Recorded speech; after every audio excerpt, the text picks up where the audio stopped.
Welcome, Natalie. Welcome, welcome. We're excited to have you on today. Thank you for making time. Thank Can you for you? inviting me. Yes, of course. I first saw you speak at the conference in April, and you were incredible. And Thank you.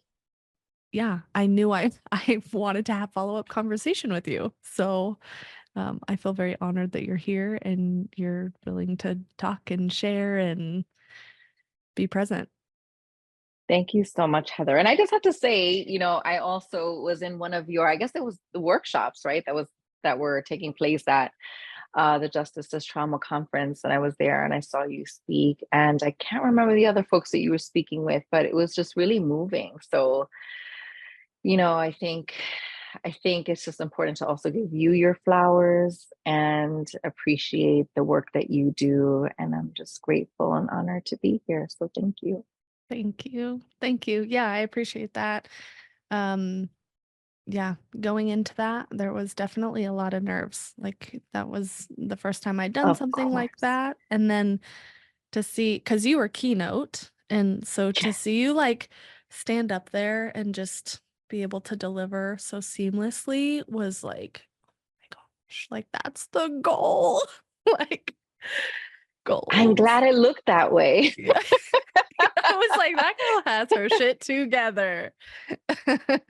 I'm glad that I looked as poised as you say, because I definitely was so scared. I didn't sleep. When I am delivering a keynote, I don't sleep the night before. I really, it's just, I'm nervous. I'm really nervous. And I sleep maybe like 3, 4 hours at most. I can't sleep more than 4 hours. Oh my gosh. So I think that, yeah. Um, so I just remember, and it's not even like I wake up and I'm like, I'm so tired. I wake up and so I'm just like, okay, all right, we're gonna do this, and I'm gonna practice one more time. And yeah, so I at most sleep 4 hours before my keynote. Not healthy at all, and also that's just That's what until your I settle body more. does. That is exactly it. That is what my body does. And I just go with it. And then the nerves when I'm up there, they kind of just soften. They kind Mm, of soften, especially when you're connecting with the people. Like I think when I start looking at people and I start connecting with people, it really softens my anxiety. And then I'm like, oh, we can do this. Like no one's trying to like punch me in the face. No one's gonna heckling from yeah. the background. Yeah. Everyone's like, we want more. Connect. So that feels really nice. And I think, just having the is, I'm not going up there and talking about like tomatoes. Like we're not having a conversation about tomatoes. We're having a conversation about things that are really hard to talk about. And so that feels like, how do we deliver it in a place where you're honoring, people's capacity, and it's not going too deep where people cannot help, right? Themselves, and cannot care for themselves and tend to whatever might be coming up for them. And also, how do we not sugarcoat, right? Mm-hmm. Mm-hmm. Yes. That was a challenge because as a keynote, you're addressing and like working even from your book, The Pain We Carry. So there was so much teaching in your delivery. Um, and it felt like you had that framework like so well balanced. And then yeah, in my panel it was like my own story and I'm like, here are the floodgates as I'm like sobbing and everyone's crying and I'm like, okay, well, we're all really uncontained now, so go out into the world, figure it out. You're all professionals. It felt so shitty. I was like, yeah, Not at okay. all. Call a friend. Call a friend. Call a friend.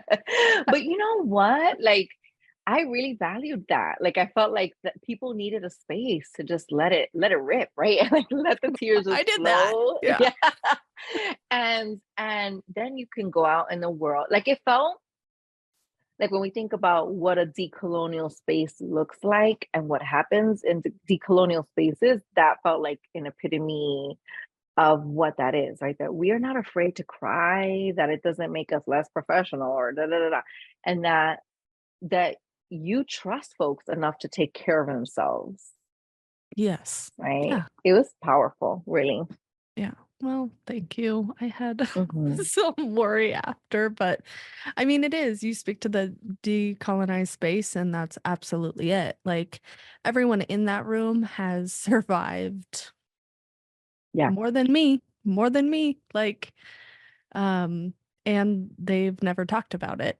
Most people have not talked about it, is what was shared later with a lot of individuals. And so it is just creating that space so that others can actually understand what it is they're holding in their own story and have that shared experiential.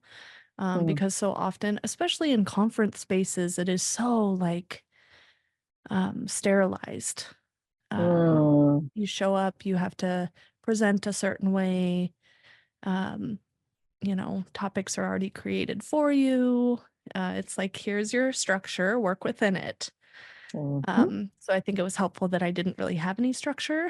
It was like, you're on this panel, talk about it however you want to. And I was like, oh, okay, I'm gonna have my lived shared experience. Because I'm not really, I mean, I'm a therapist, but I'm not super, super clinically, like my language isn't clinical, my brain isn't super clinical, um, so I was like, okay, well, we're gonna see how this and see if it's gonna go really good or not so great, but you gotta try. mhm. Yeah, yeah. Flow. Right, that's the word that's coming to me as I hear you. Flow. Yes. Yes. Yeah. I'm curious as we kind of dive into this topic of flow, if we were to follow that, how has that been with your own story, with your own process? You're the author of The Pain We Carry, which is incredible. I use that book with clients all the time. Like, Thank this you. is our guidebook. And I'm excited to hear that you have the workbook coming out. You're working on that. That's going to be incredible. Very helpful tool, therapeutically and not therapeutically. Mm. Um, so yeah, what has that been like for you? Flow, your own learning, your own growth. Um, we all hold story.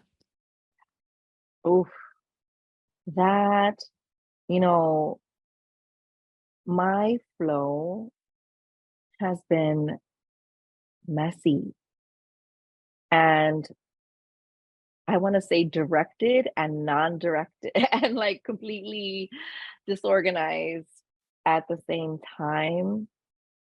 You know, when I was first writing The Pain We Carry, the way I envision myself as a writer, because I love writing and I used to write a lot of poetry. I Hmm. love poetry. And I used to write little songs, I used to write stories and things like that, when I was younger. And had, and I felt like I gave myself more permission to dream and to imagine, all the things that you tend to lose in adulthood. Hmm. Um, I had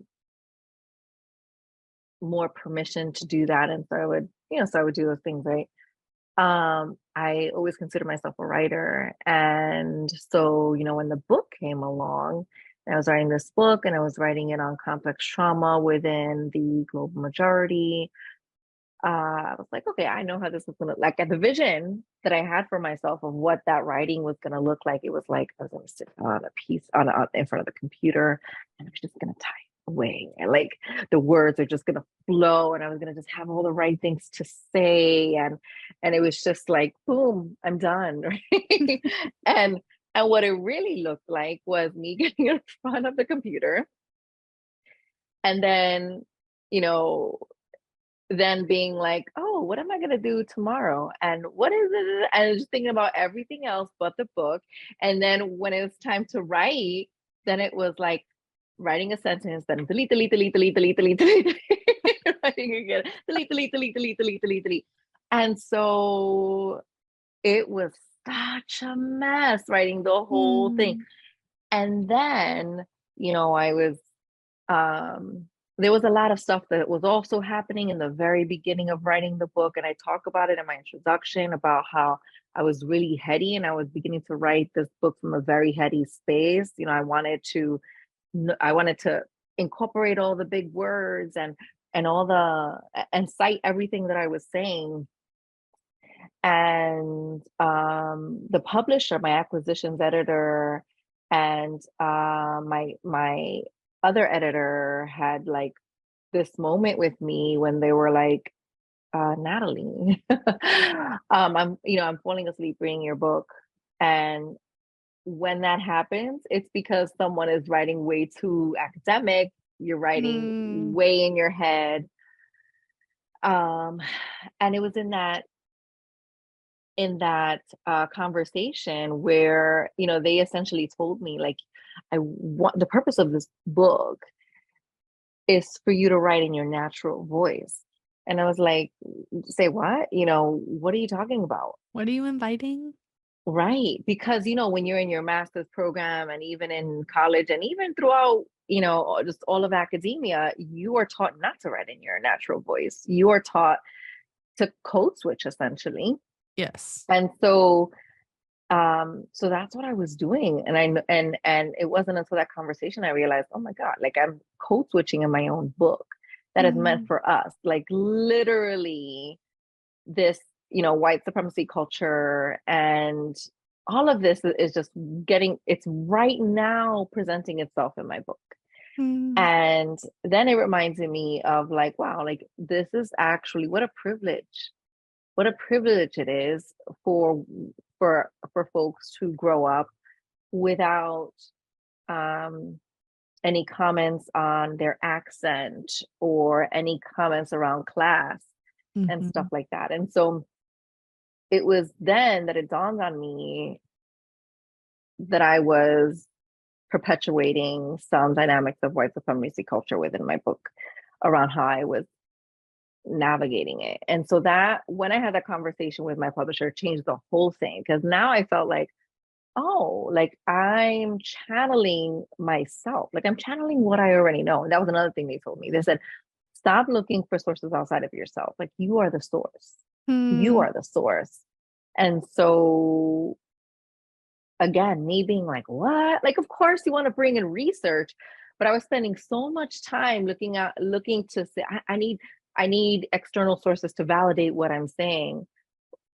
It took away, it just took so much away from me. So um after that point, I started just the whole writing journey started to shift. Of course, I was having moments where I was writing and then delete, delete, delete, but it definitely began to flow more because now it wasn't coming from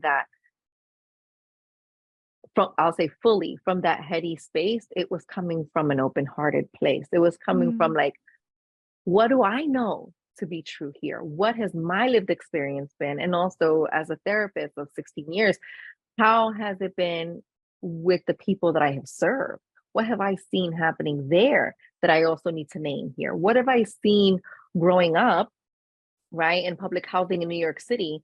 What have I seen around me? What are the Mhm. struggles that I've seen around me and the things you see on media and all of that? So, like, how do I integrate all of that together in this book? Also, knowing that there needs to be way more books that talk about this and not just the pain we carry, and the pain we carry is just like the tip of the iceberg, right? And we need to kind of Mhm. go deeper and deeper and deeper and have and talk about this more and hear from other narratives as well. But it was that flow piece really came to be when I was able to accept all of me, when I Mm. was able to make space for all of me. And then when I was writing, then your grief comes up, right? Yes. Then I was like procrastinating for different reasons. Just avoid, I, avoid. We'll yeah, get to it. yeah, right. Then it was that, and then I was writing during the beginning of COVID as well, and so there was just a lot of grief that was in the air around just all the loss. Then it was the murder of George Floyd and Breonna Taylor, and it was just nonstop. Mm, So there was just that grief and the grief that was coming up, and then there was just a moment where I was like, I can't do this by myself. Like I cannot do this by myself. And like ancestors, if you have created this path for me and you want me to write about this thing, then y'all need to come in and help because carry your load, please. like I can't do this by myself. This is a lot. I feel really responsible. I feel really like it was just there was a lot that was alive in me. Just again holding the grief of the collective at the same time. It was like, please help. And they did, and I started while writing. Writing became a very spiritual practice for me because then it was through writing my book that I began to develop an even deeper relationship with my ancestors through Mm, ritual. Even when, beginning to write, I was sitting with my ancestors before writing. I would light a candle, I would light, smoke. Um, and that was how I would channel them through my writing. And it felt like I wasn't alone.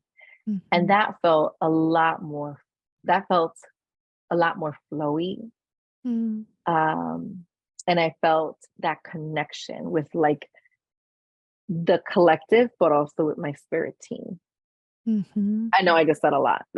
No, but it's all so important. You're naming such an important process in the parallel that happens in your own growth. And growth happens from friction. And really, in the beginning of your book, it sounds like you were living out of a persona rather than authentic self. And so the process of your writing was blooming into authentic self and making space. And that's a hard transition. And that requires so much intentional grief work that many people don't ever do.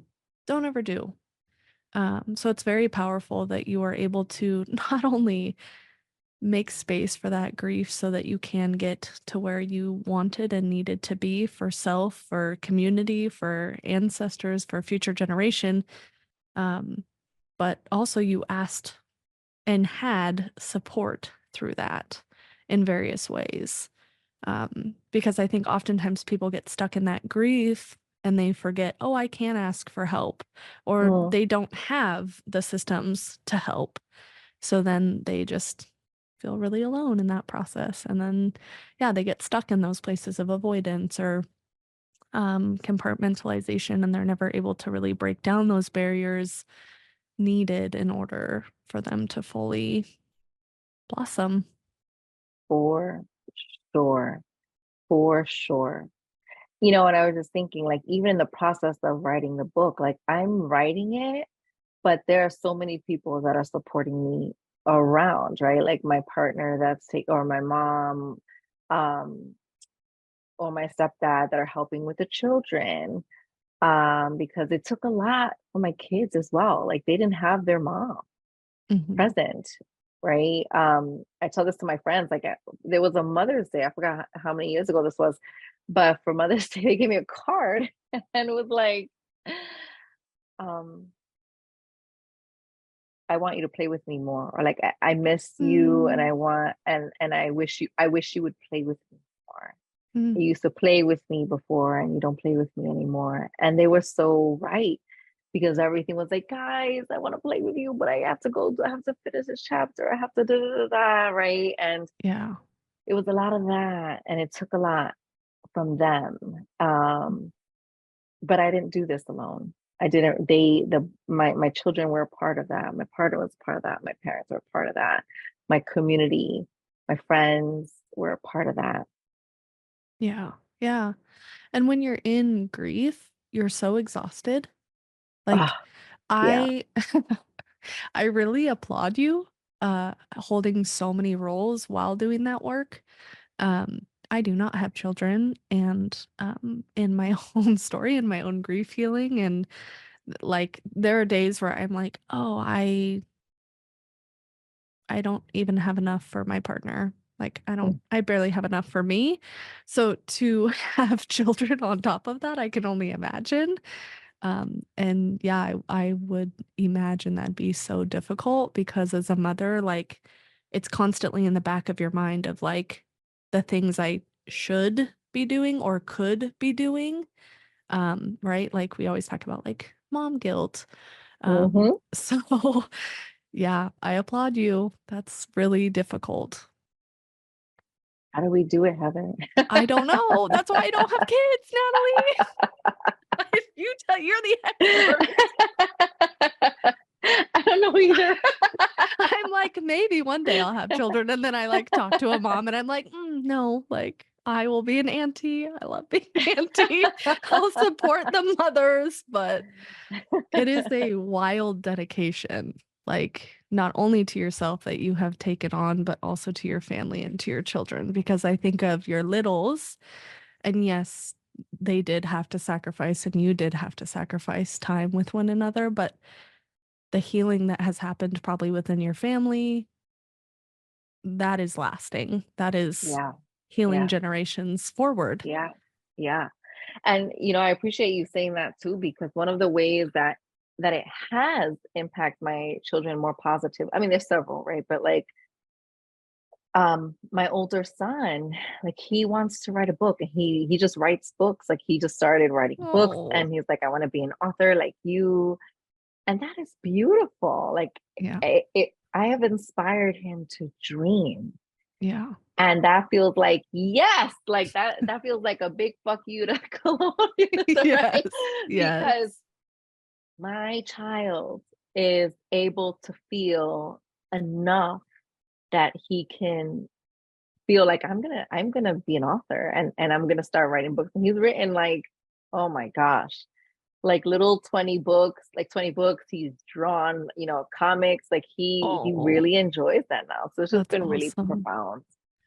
And that's a piece that no one ever gets to take away from him. Like that internal safety and security of processing and expressing that is within him. So nothing will disrupt that. Mhm. That's something that he can always come back to and lean on, and it's a part of him. That's awesome. And I hope that when folks are reading the book, that their own inner children feel that same invitation, right?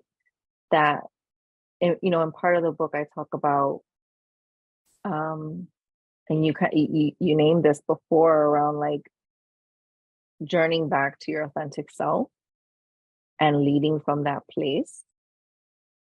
That my wish for, I mean, there's just so many things, but like my part of that wish um in writing the book was for people to read it and not only see themselves in it, um but also feel inspired by it, to feel for their inner children, for the younger versions of themselves to feel seen Hmm. in it.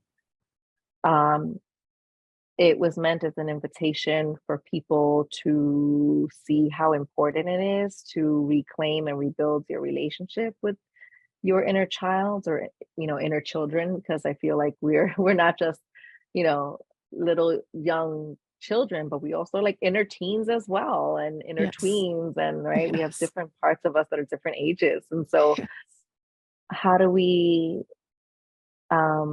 build trust with these parts? How do we love up on them? How do we give them what was not given to them? How do we help heal these parts, right? How do we help them to release their burden so that we can lead more authentically? Hmm. Yeah. Yeah, that's a big inspiration. I think too, when I think of your book, I think it does inspire that. And also, you give good guidance to how to hold those parts when they come up. like Mhm. whether it's those like meditations, like that compassionate inquiry voice, like right, you're modeling how are we holding the parts of us that do come up when we're naming these really hard things.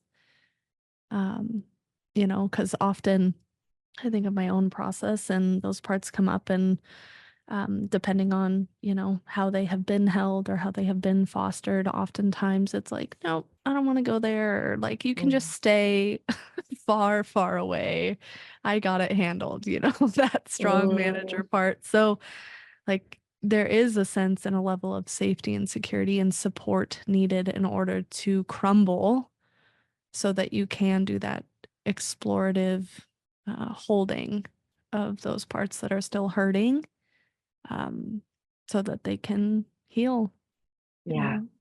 right, right, right.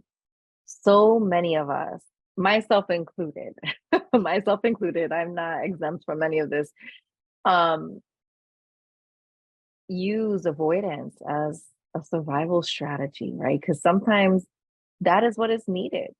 Sometimes that is really what is needed in the moment. You're like, I gotta do 21 things and I'm feeling this grief right now. You want me to do what? You want me to digest it?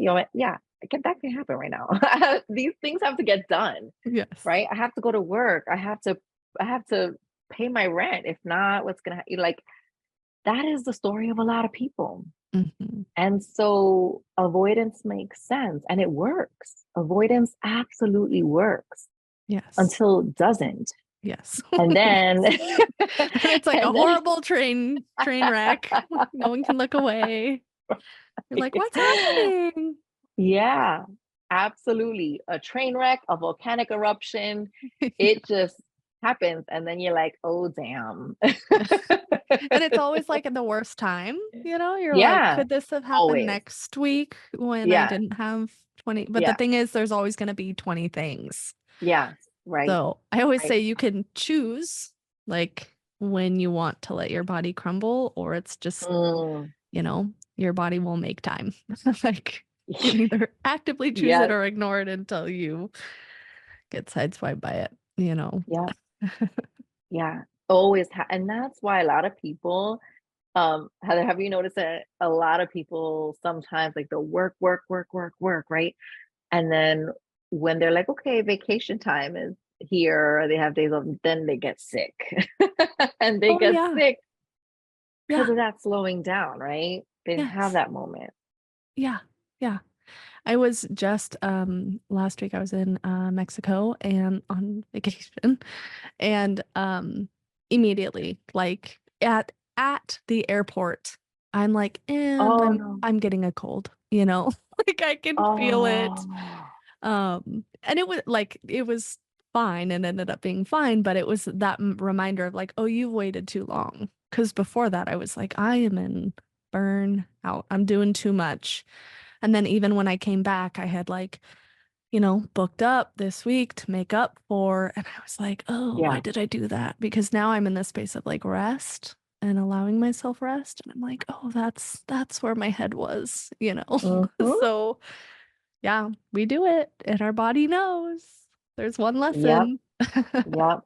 And that's even as therapists, right? The name of your podcast, I'm Human Too. That is exactly, when you are having to bring money in again because you have to pay for things, you think about that. I'm off this week, so I have to double up to make up for the fun, for what I missed the previous week or weeks. And then that avoidance comes in, that survival Yes. strategy comes in, like I gotta do it. I gotta push through, right? We all have those push through Yeah. parts, and they also catch up to us.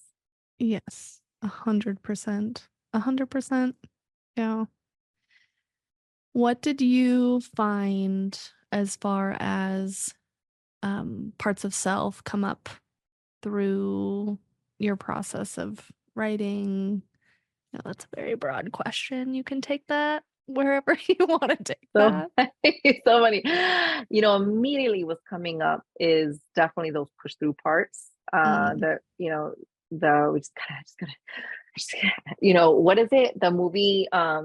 Oh my gosh, Finding Nemo. Just keep swimming, Oh, just keep swimming. yeah. Right with Dory. Just keep swimming, just keep swimming. That was me. Just keep swimming, just keep swimming. You can do this. Yeah. Because my deadlines were kind of crunched. They were truncated together because of all the writing that I had done before that, like my code switch writing. I had to fix all of what I had already written and Mm, then meet these, other upcoming deadlines. And so it mm, was like I was turning in 4 chapters a month kind of thing. And that was mm. a lot.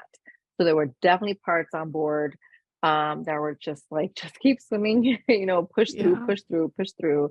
Parts that would come in to dissociate when needed Mm, as a survival strategy to just make it. And then my grief was also here, my tears, my fear, definitely fear about being seen, right? The same part mm, of me that comes in when I'm about to, do a keynote or something. mhm, Um, the part that feels afraid about being seen. She's very young, she's 7. She's actually who I dedicated part in my dedication, I gave her a little shout out mm, because this 7-year-old part of me was bullied. mm. Mentira. Well, bullied by her teacher. That's what I mean to say. Not by her peers, but my teacher. My teacher, my second grade teacher, was so mean. I wrote about her in my book too. Clap But back. Karma. I don't name her and I won't name her, but She knows. yeah, you know who you are. Um, and so, I she was just so mean. She was so mean, and that was like one of, I think, 7 was one of the years that was just very traumatizing for me, and she had a lot to Mm, do with it. mm, Um, and so this book was bringing up this fear of like, what are people going to say? Like, what are people going to say when they read this book? What if, like, they hate me again? I'm not writing about tomatoes. I'm writing about complex trauma within, the global majority. And I'm writing about things like white supremacy. I'm writing about things like racism, colonialism. I'm writing about historical trauma. What are people going to think about that? What are people going mm, to say? And how are they going to uh, not even critique? How are they, because I'm not afraid of critique, but more of like, how are they just going to come after me is essentially what it mhm, was. Like, how mhm, are they going to come after me? How am I going to be punished for this? mm. Right, Yeah. that essentially was, and that comes from me being 7 years old and being Yes. punished, right? Yeah. So um and so there was that fear around being seen that was really there, that I had to do a lot of work around. I started therapy again. I was on like hiatus for a minute. I was doing well, but then I had to go back into therapy. I chose to go back into therapy because there Mhm. was just a lot around that was coming up. I was afraid what my family was going to say. Of course. Um, because I do talk a little bit about intimate partner violence that I witnessed growing up. Mm. And so I was like, oh, is someone going to try to sue me? Like I was having all of these thoughts. Yeah. Um, and then I really had to be with like self, right? I had to really be with self and say, I mean, one, um, if you don't want to be written in a book for doing bad things, don't do them. Right? Don't do bad things. Yeah. There won't be a book about you Yeah. doing those bad things. Yeah. Um, even though I protected, folks' identities and stuff, but um, there was the piece around having to let go of how the book was going to be received in the world. Mm. And I had to come to terms with, I'm not going to be everyone's medicine. My work is not going to be everyone's medicine. And my hope is that the people who are calling for this book, the people that are praying for this book, the people that are yearning for this book find it. Mhm. And that they feel, that as they read the book, I often tell people, like, I hope it feels like a warm embrace. I hope it feels like your soul is like hugged and that you feel seen in it. Because that feels like then my labor of love was worth it when Mm-hmm. it's impactful in some way and it pours into you in some way. Mm-hmm. that feels that feels beautiful to me. It feels sacred. It feels Mm-hmm. sacred to me in that way, because it feels like you are opening yourself up to my words and trusting my words enough to just be with them, and that just is such an honor, really. So Mm-hmm. um but nevertheless, that part of, being seen and wanting to control how it was going to be received in the world was part of it, and I had to really come to terms with not being everyone's cup of tea. Yeah. And that's so scary.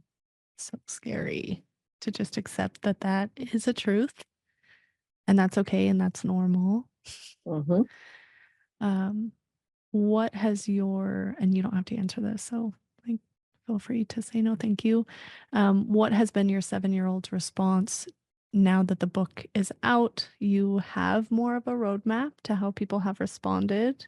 What has that been like for her? She's still in disbelief. Like, she's still like, Skeptical, like what the fuck? When is the other shoe gonna drop? yeah, really. And it's so funny because the first review that I received was negative. It was Mm, negative. And I was kind of like, how is it possible you read this whole book? It just came out. So it kind of it kind of felt like, I don't think this person, received an ARC copy of the book in advanced reading. So um it felt more of like someone who was, it felt very personal. mm, Uh so but nevertheless, it did. My 7-year-old definitely came up in that moment. I was like, it's happening. Like, yes, it's happening. yes.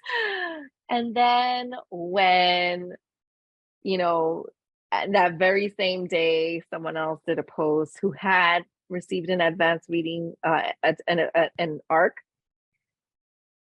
had done a beautiful post that helped to soothe this part. Mm, And then ever since, like, seeing how people have received it, my little 7-year-old is still really curious. She's still like, really, really. mhm, And the same thing when we do speaking engagements and keynotes. She's also there and she's watching, and she's like, oh, I think this is going to be the day where someone throws something at you. And then when it doesn't happen, then she's like, okay, okay. So I feel her softening, in the mm, sense that she is beginning to understand that I'm okay. mhm, And that if someone doesn't like, whether it's the book, my speech, my work, whatever, that I'm going to be okay. mhm, That I can channel myself and hold myself enough to also hold her. Like, there is enough trust between her and I. And one of mm, the asks, actually, when I was writing the book, that came up for me in a therapy session, was that she said to add her to the dedication, like to incorporate her somehow, which is why I did that.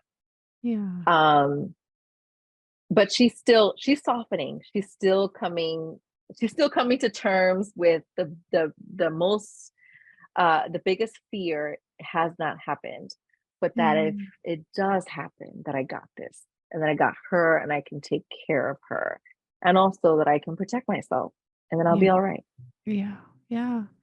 And that's building that trust between Yeah, parts, and that's hard and it takes time. Like I yeah. imagine, I think about how long she has probably sat in her experience, and now she gets to take up space in a different way and be seen in a different way.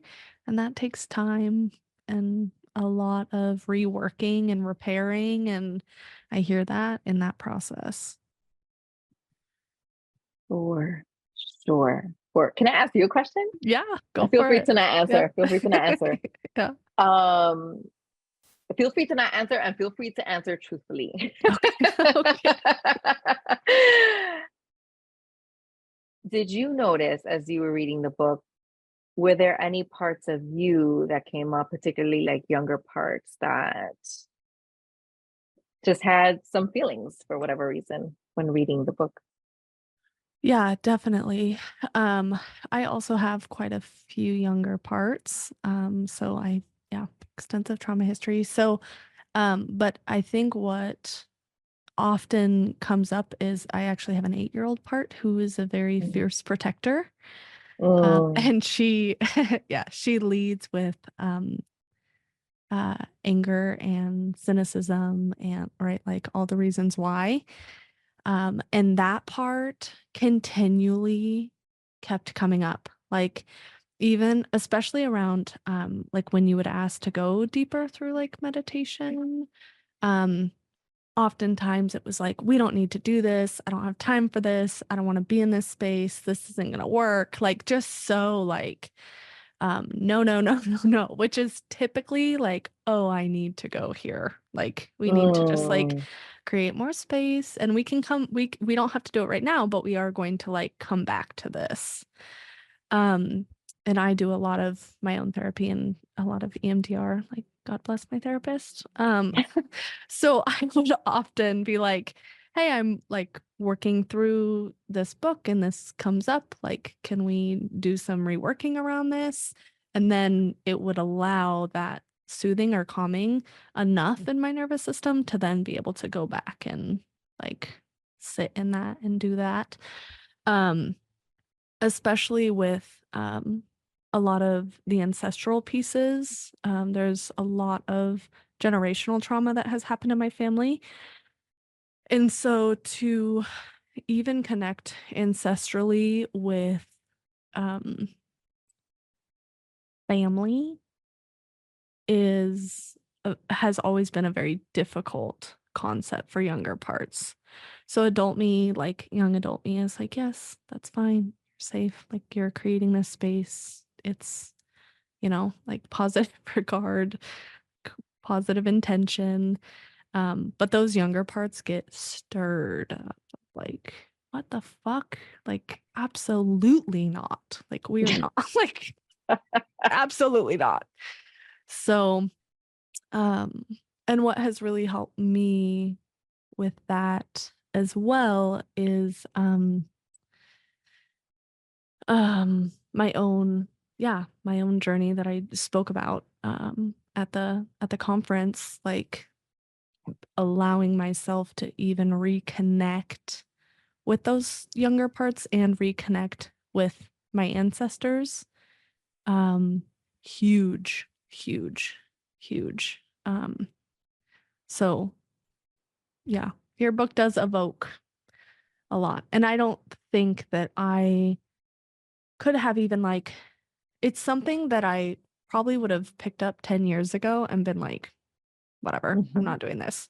Like it's not for me, Yeah, because I absolutely. hadn't done that work. I hadn't done that growth. I hadn't done like I was not in the same space as I am now as far as self-acceptance and self-trust. Like when you talk about Mm, trusting self, like that is huge because and I love this. My therapist always talks about like it's not about always being regulated. mm, It's about being able to hold space for the ups and the downs with compassion, which yes. right like builds that tolerance. And so every time I'm dysregulated, like super anxious or really depressed, I'm like, and we're just holding space. Like this is okay. We can have this moment, we can have this hour, we can have this day. Like what is it that we need to get through this? Um, and then usually everything settles. Protector part is like, okay, like you're hearing us, you're seeing us, and you're not going to force us. Like you talk about that like push through part. Holy shit. Like as a woman of color, that is how I've lived my entire life. That is still how sometimes I live my life of like, suck it up. It's an hour. It's not a big deal. You Mm, can do that. And so learning to decolonize and like learning to allow myself rest and space. Whoa. a totally new experience, right? For Mhm. so many of us, because the remnants, the impact of colonization, of historical trauma, of all of our lineages, our uh, historical traumas, our ancestral traumas might look different. They might be different, but still, right? They live in our cellular memory, in our blood memory. They live in our bones, and so how does that talk? How is that channeled through Mhm. us, right? So when we are dealing or navigating these legacy burdens of not being able to rest because our ancestors couldn't rest, of course, and our elders probably couldn't rest either. And we Yeah. see it modeled, and that it also lives in our DNA. We are going to struggle with rest, and that just makes sense, right? But Mhm. when we bring what you're talking about, like when we bring that compassion to our parts, and we bring that compassion to our younger parts, our protectors, our vulnerable parts, when we bring that witness to these parts that have not been witnessed, that have been dismissed, that have been invalidated, silenced, that we are helping create this ripple effect of healing, right? Mhm. That the, like your therapist said, that I don't know that the goal is to be in a regulated state. I don't even know how that's possible, Yeah. quite We'll frankly. never be 100% No, regulated. if anyone is 100% regulated, I would question you. Like Yeah. I would question, that is just, that You is should do the not as does too. humans. Yeah. Yeah. Seriously, like it's how our states, how we are, like in terms of a regulated state, is also connected to what is happening in the world, right? And Yes. the world is a shit show right now, and it's been for a Yes. long time. And Yeah. so naturally, we're gonna feel dysregulated. And sure, we'll have moments where we feel a little bit, more relaxed and calm, and then we have, there it goes again, right? We don't even, Yes. sometimes not even something that happens, but it's just suddenly we find our heart palpitating or whatever the case is. Yes. um I don't know if the goal is to eradicate any of that, but be in relationship with it, to bring Mhm. curiosity to it, right? To say, like, oh, I noticed my heart is palpitating. I'm curious what's happening around that. I'm curious who that is. I'm Mhm. curious what message they have for me and what's happening right now, right? That we are following, IFS says, like we're following the trailhead, right? We are following the trailhead to the source, to what is trying to speak Mhm. to us, through Mhm. us, right? Mhm. So it isn't at all. I totally agree. It isn't about becoming some, Zen like, um, stoic. I am not in relationship to my parts. I'm not feeling sadness. I'm not feeling grief. I'm not feeling this. Like these are so important. Mhm. Actually, that movie Inside Out, that part two Mhm. is coming out today. Oh, okay. Okay. And that is very, I mean, if people want to learn IFS or anything close to understanding parts, that's definitely a great movie to watch. Yeah. I don't know if it's a Pixar movie. I don't know. But it's we are a multifaceted spirit, right? We have so many parts, and it's about being in relationship with them rather than quieting them down and, you Yeah. know, doing all that, the regulated stuff. Yes. Yeah. Yeah. Absolutely. Absolutely. And that's even, yeah, even I always say, like, when you think you have it figured out, you probably really don't have it figured out. That's probably like when you should be following that trailhead and really tuning in to that heartbeat of what's really going Mm, on and where you're really at. the heartbeat, the heartbeat to what is going on and where I really love that. Mm-hmm. Mm-hmm. I mean, it is, right? Everything I think of, um the work of destructuring as heart-led work, right? Like you were talking about in Mhm. the very beginning, like I was really in my head and it was clinical and very westernized and very colonized. And then like when you were able to drop in and be more embodied, that's when that spirit and that heart-led work really led to what your book is and who you are Mhm. today. And that piece is it, I think. That's spirit work, right? How do we lead from heart? Hmm. Which is why I appreciated the heartbeat. I'm sitting with those words, because it really is when we are in.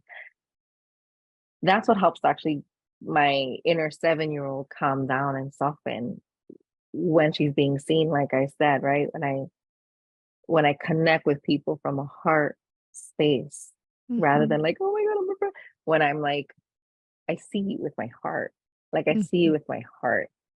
um and I and then I can deliver the message from that place, from Hmm. a heart space, from a heart led place, like you said, Hmm.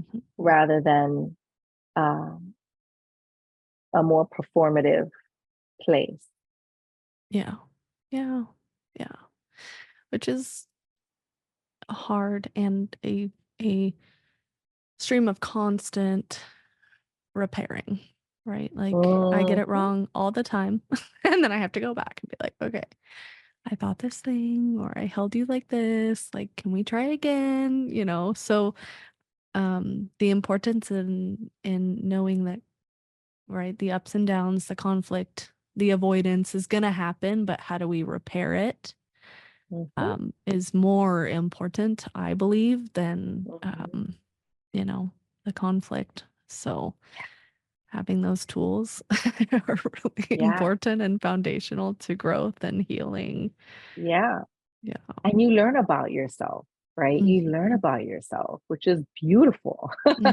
Considering that not only has historical trauma created this, soul rupture, but so has being in systems that perpetuate racism and oppression, that, these things also. And if you grew up in a house or a home that was abusive, all of this creates these inner ruptures. Yes. And so we want part of that healing journey, that reclaiming journey, is to really get a sense of who we are. So if Hmm. we're just like, I'm not going to be in a relationship with any of this, that's, not helpful, right? But if we can say, oh, I see my avoidance. Let me bring curiosity to it. What is happening right now that I want to avoid? Oh, because I'm writing something and it's evoking all of this sadness in me that I'm afraid to like drown in my tears, right? Hmm. Hey, that tells me that there's some uncried tears here. And I don't need to cry them all at the same time. I Yeah. can spread them out, right? I can Yes. spread my tears out so I'm not overwhelming myself Yeah. with my grief. Hmm. But how do I, little by little, make it a palatable experience where I can chew on my grief little by little and not all at once at the same time. Hmm. But it doesn't really finish until we see all of it, right? We Hmm. have to see all of it. We have to Yes. see all of what we're carrying so that we can begin to help ourselves. Hmm. Yeah. Yeah.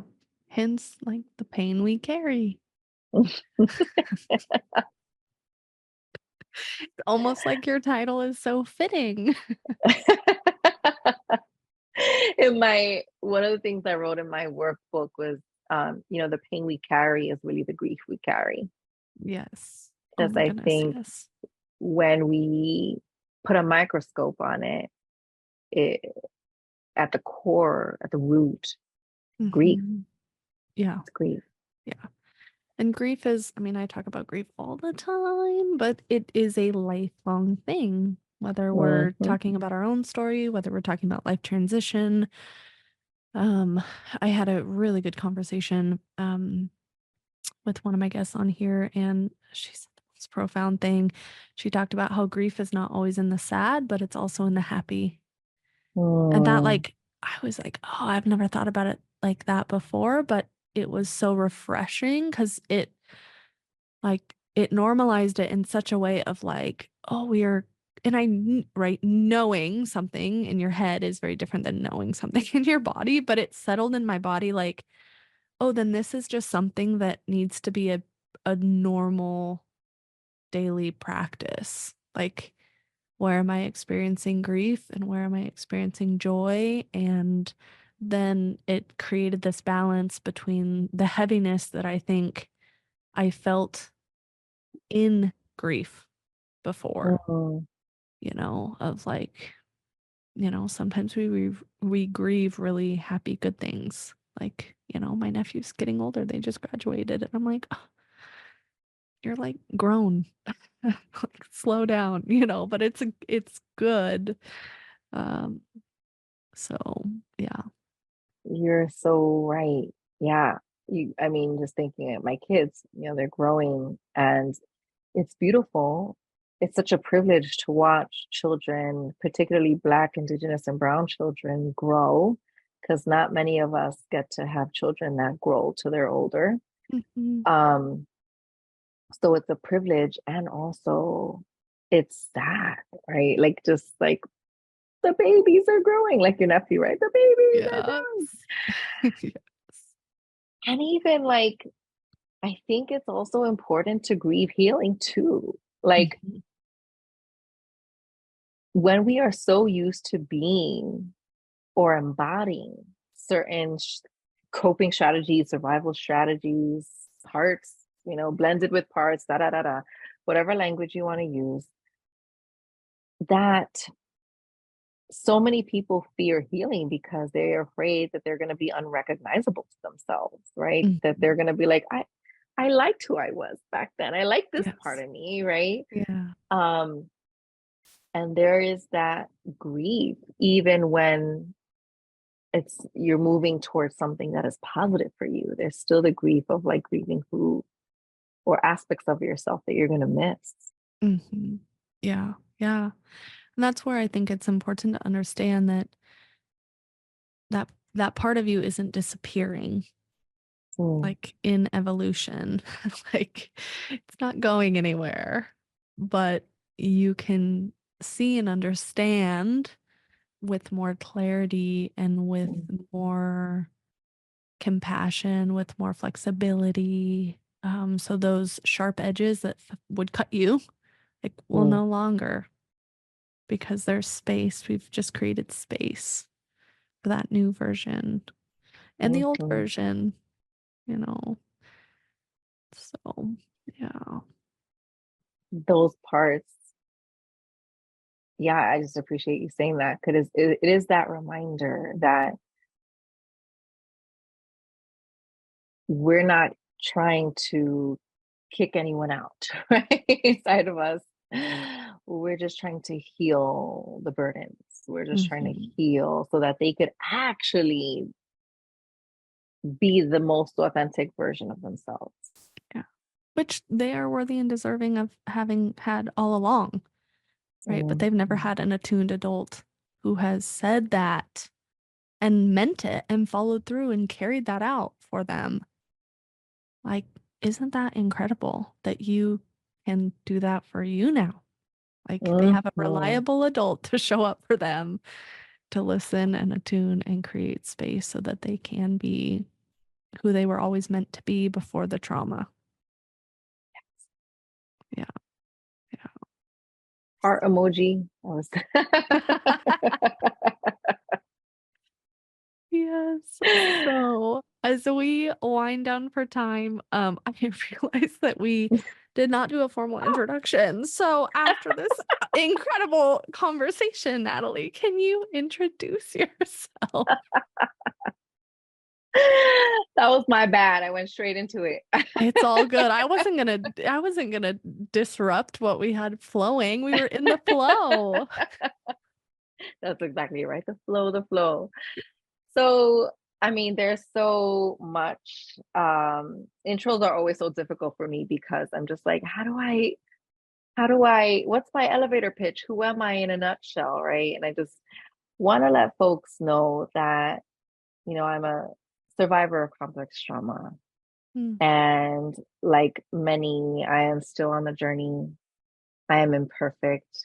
The universe, my ancestors are not done with me yet. I still have ways to go on my healing. yeah. I'm a mama of two neurodivergent children. I'm myself a neurodivergent by way of ADHD, but parts of me are like, is this more trauma brain? It can be um, both. yes, right. And you know, um I'm a Boricua, so um I was gonna say Latinx, which is true too, but I have complicated I have a complicated relationship with the term Latinx, so I just like to say Boricua so people know that my ancestors are from Puerto Rico. I'm actually moving there in 2 weeks. Um, Congrats. thank you. Which is, moving and writing a book is fun. With sarcasm. Yeah. um, and I've been a space holder, licensed marriage and family therapist, but I don't work with families. I work with folks that are trying to heal from the soul wounds of complex trauma. And I've been doing this work. I've been privileged and honored to do this sacred work for the last 16 years. It really is my passion.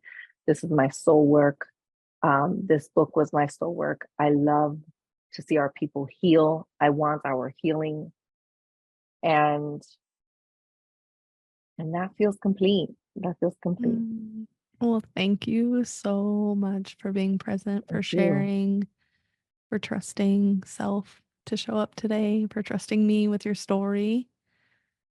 I'm honored. So thank you for holding space. Thank you. Thank you for holding space for me and for listening. And again, just for having me, Heather. Yeah, yeah, of course. And we will link all the places where we can find your book, find your website, inquire questions, needs, your Great. direction. So, all right. Great. Thank you, Thank you. everyone, for listening in today. And that was another wonderful week.